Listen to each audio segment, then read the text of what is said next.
didn't have to knock me out, but I'm still holding the throne. You never know till it's over. So pretty it hurts. Just beware of the thorns. Hello YouTube. I want to talk today about a guy I met at the walls, and I may talk about a couple of others, but this is going to be the main story about Dennis Skillicorn. But if you're new here, subscribe, share, like, comment. I always try to answer comments. And if you'd like to contact me, or if you want to be interviewed, your ex-con want to be interviewed, you can contact me at harveytalksprison@gmail.com. Before we get into these stories, I got a comment, and I think the guy was joking and just having a little fun, but it made me think that others may be interested in knowing more about me and about my case. Anyway, this guy commented that he needed to see paperwork. Like they ask in prison sometimes, let's see your paperwork. I can dig that out if you really want to see it, but I think it'd be easier for you to go to Harvey Seidel, Seidel 164471, and go to the Missouri Department of Corrections inmate search. I'm still on paper, so I'm still going to be there, and it'll have my charges. Or you can just Google me. I'm sure it'll pop up, and I'll tell you my 2 charges I had. Anyway, let's get into this. Dennis Skillicorn. When I was at the Walls MSP, I met Dennis Skillicorn, and there was you see all types of people in prison, and he had real long hair back then, but when you're in prison, you're going to meet every type of person possible. I mean, they come in all shapes and sizes, all types of thinking. And Dennis told me and another guy one time, because we worked in this school for a while. This is before I went to Leathercraft. He said maybe he was a tutor, or maybe he was a student, not a tutor. But anyway, he tells me and another guy he's going to go on a killing spree across the United States. Well, I've heard that before from others, and that they're just going to go across the United States doing things. And anyway, he told me that, and I just kind of blew it off, and I didn't talk to him much anyway. But I just chalked it up to somebody just talking. He's just blowing hot air. Well, some years later, he got paroled. I think it was 2 or 3 years later he got paroled. And it wasn't long that I see him on the news. We were all allowed to have TVs. And I see him on the news, and over time, more and more comes out. And apparently him and this other guy, Nicholson, went all the way to Arizona, and they had like 4 or 5 people.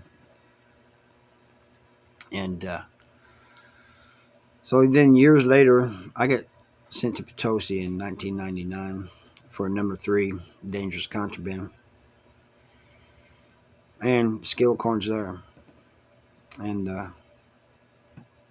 one thing I will say about Skillicorn is when he was at Potosi, he was helping a lot of people. I think he had some type of magazine out, little magazine for prisoners. I think it was called Compassion.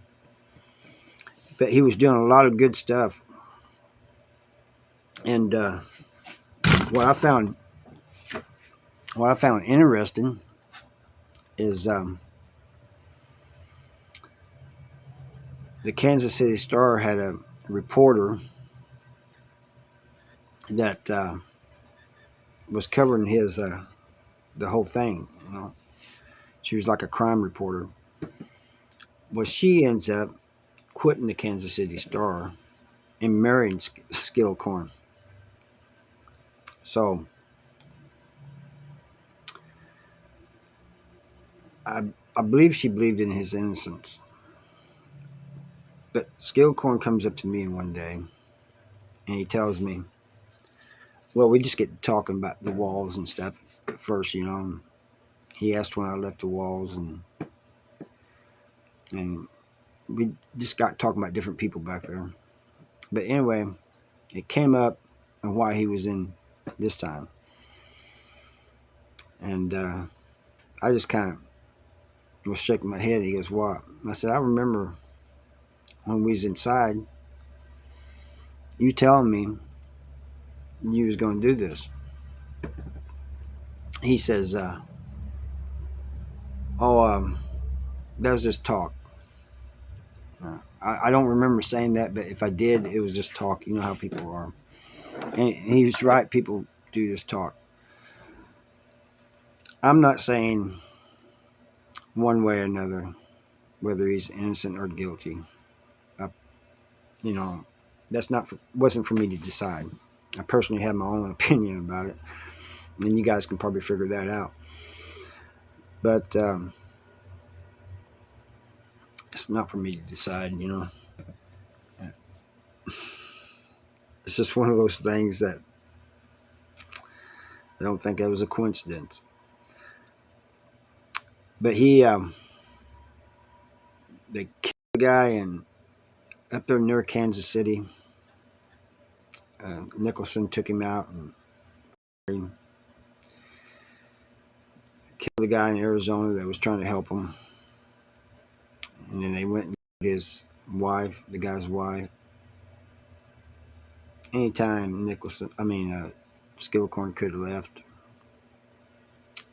You know, if he wasn't the one pulling the trigger, he could have left anytime. That's my opinion. But anyway, to get on to what that's the Skillicorn story I wanted to tell you. But to get on to other people that like what me and Skillicorn was talking about, that just talk. I wish I could remember this guy's name, but anyway, he was kind of a white supremacist dude. I don't know whether he was legit or self-proclaimed or what. But he told me that he wasn't never coming back to prison. He told everybody that I know of that would listen. So he gets out, and it wasn't long. I guess, well, when I say not long, it was a couple of years, 2 or 3 years, I think, and he's back. And he gets to talking to me, and you know, I'll tell somebody, you know, this is what you told me before. So I told him, I said, what happened to not coming back to prison? He goes, well, the police surrounded me. And I said, oh, so you had no choice but to give up? He goes, no. He goes, the police were all white, so I just gave up. I don't like white people. Really, that is your excuse for getting caught. All right. And you have all kinds of people tell you stories like this. And once in a while, they're true. I mean, I've had some come back and they'll tell me, I did this, this, and that. Got busted for all of them. I didn't think I was going. And they always say, usually when they get busted, they blame like a girlfriend or wife or something or somebody. But this one guy that came back for drugs, and he said he was going to get into all that, but he he didn't lay the blame on anybody. He goes, "It's all me." He goes, uh, "Nobody but my own doings." I said I was going to do this, that, and that, and I was in the process of doing all that, and I get um, busted for it. He goes, "Chance you take." It's like I tell everybody, you're out here doing crime, you have to get, and I ain't the only one that says that, others say this too, you have to get lucky every single time. The cops only have to get lucky once.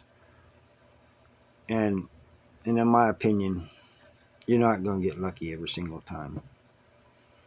I know there's people that haven't been caught. Kudos to you. But who's to say that down the road you won't? I'm just trying to keep the